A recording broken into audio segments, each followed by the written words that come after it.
do think there's been a couple comments, so we're going to go ahead and talk about him because he is the number one topic around football, and that's Bryce Underwood. Yeah. Right. We've been talking about him a ton. He was a guy that kind of, towards the tail end of the Matt Weiss tenure, I might even say kind of faded. He did. The Underwoods the family has been pretty upfront about that Michigan was kind of out for a little bit there. Yep. We've praised Kirk Campbell and the work that he's done there. He continues to make his way over to Ann Arbor. And in terms of the 2025 recruiting, what was a very wide, I don't know why I said 25. It sounded weird to me. What was once a very wide net, pretty clear there's one fish left at this point, and that's Bryce Underwood. Yep. Yeah. No, Seth Berry and I attended the National College Showcase at Wayne State on Thursday, and Bryce was one of the campers there. Same with Boo Carter. Jeremiah Beasley as well was there, and a couple other guys. But yeah, I spoke to Bryce. I spoke to Bryce on Thursday, and just to kind of get a feel of where things stand and what's next. And he basically flat out saying it without specifically saying it that the main reason why Michigan is back in this thing is because of Kirk Campbell. He's brought this thing, I'll come out and say he's brought this thing back from the dead. He has resurrected this recruitment almost single-handedly. I don't think Bryce was feeling the love from Weiss and the program earlier, and now with Kirk Campbell and his energy inserted into the program, things have done a complete 180. I mean, it's just completely. It's a different feel in this recruitment. It's, I was very pessimistic only a few short weeks ago. You and I have talked about it on this show. We were very pessimistic. Now it's a completely different mood. It's a different. I actually feel somewhat optimistic now that Michigan has a really good shot with Bryce Underwood.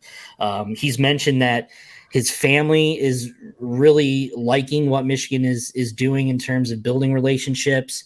They've felt the love, and he feels like Kirk Campbell is putting him first, which is huge. And that's all he wanted. He just wanted to feel courted, I guess. He just wanted to feel like a priority. And that's exactly what Kirk Campbell's doing. And I know we actually brought it up on this show too. If Underwood were to pick Michigan, is Jaden Davis's presence on the depth chart an issue?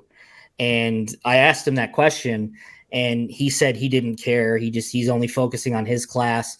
He's coming in to a program to beat them on the depth chart and play. Well, and honestly, in this world, what top program isn't taking an elite QB every year?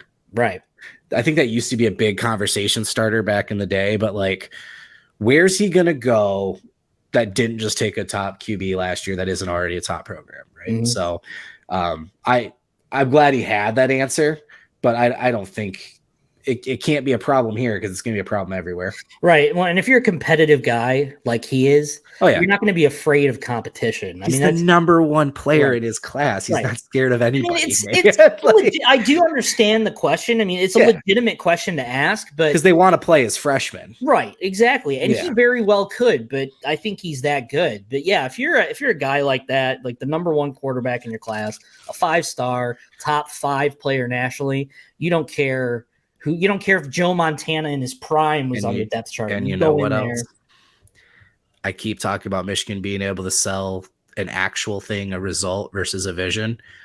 Michigan can tell every quarterback, we won a Big Ten championship with Cade McNamara, and J.J. McCarthy won the job. We will play the player that gives us the best chance to win. Yeah. Right? Like that move, I said it at the time, was earth-shattering for the projection of QB recruiting because of not only what JJ can do on the field and potentially selling the offense, but guess what? A lot of people, especially in the early first few years of the Harbaugh, we talked about meritocracy. It felt like there was some favoring to upperclassmen, right? And now, nope. We will have 2 top QBs, and we will let the best QB play. right? And that's their argument to everybody. We encourage competition. We are not promising you anything. You got to work for it, but if you earn it, we will give it to you. Yeah, absolutely. Right. And then you've got JJ recruiting Jaden, and Jaden has been open about as soon as he's called upon, if he needs to jump in and help recruiting Bryce or whoever it is, he'll do it too. Like there's this brotherhood forming there.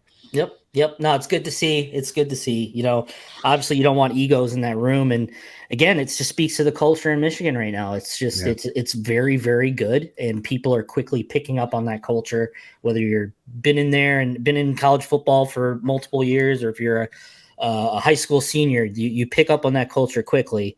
And you know, we'll see. I mean, it's a long way to go for 2025 kids. Yeah. Long way to go. However, when we're talking about quarterbacks, they do like to commit early.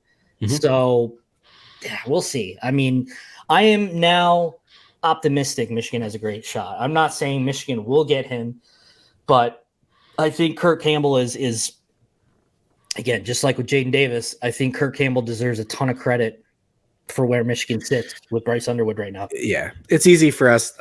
I know I always say that whenever we talk about Weiss, I feel like it's like, once the guy's out the door, it's easy to trash him, right? Yeah. I'm not saying this. You're not saying this. No.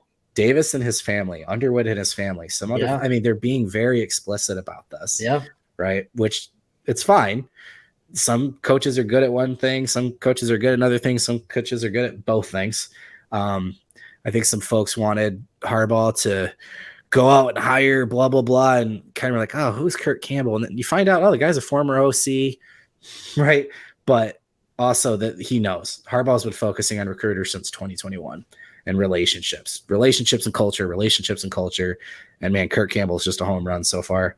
Yep. And yeah, I'm with you. I think I went from Michigan has no shot to Michigan has a shot, but I am a little curious about a Bama or a USC or one of these, high pass offenses to, if I had to make it 51-49, the 51 right now, I'm saying Michigan. Like I'm starting to lean that way. So, And you see some other schools, Ohio State and Alabama, offering St. Clair recently, right? So, I mean, I know everybody's going to kind of cast out their net for 25, but where it feels like some of the bigger schools are trying to line up multiple dudes and figure out where they sit. Yeah.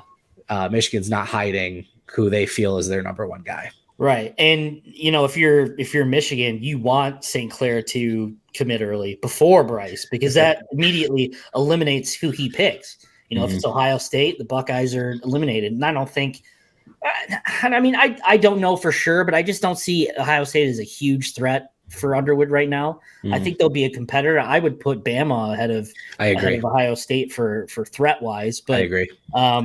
St. Clair commits to Bama. That's Bama gone. So – these other, when they're still casting this wide net, you have to hope that they decide that they want to take a guy like St. Clair over Underwood, whoever wants to commit first. So the less options, the better for Michigan, obviously. Yeah. And I do think Underwood's the driver of it, being that he's the top one. But I'm with you. If he's going to leave Michigan, I don't think he's staying close. Yeah. Right. I think he loves Michigan. He has to, with how often he goes there, right? We know he feels comfortable, but like I said, if he feels drawn to either what Lincoln Riley does in the offense at USC or what Alabama has been for a decade and a half, that's one thing. I'm with you. I don't see Ohio State as a threat. I don't think he would leave the state to have to then play on the opposite side of the game. That one doesn't really add up to me. But yeah, look, neither one of us are saying a commitment's imminent or not, but I think it's just important to note that, again, every week, trending more positively, and you talked to Bryce this week, so I'm glad we got a chance to bring that up. But won't be the last time I talk to him either, for sure. Absolutely.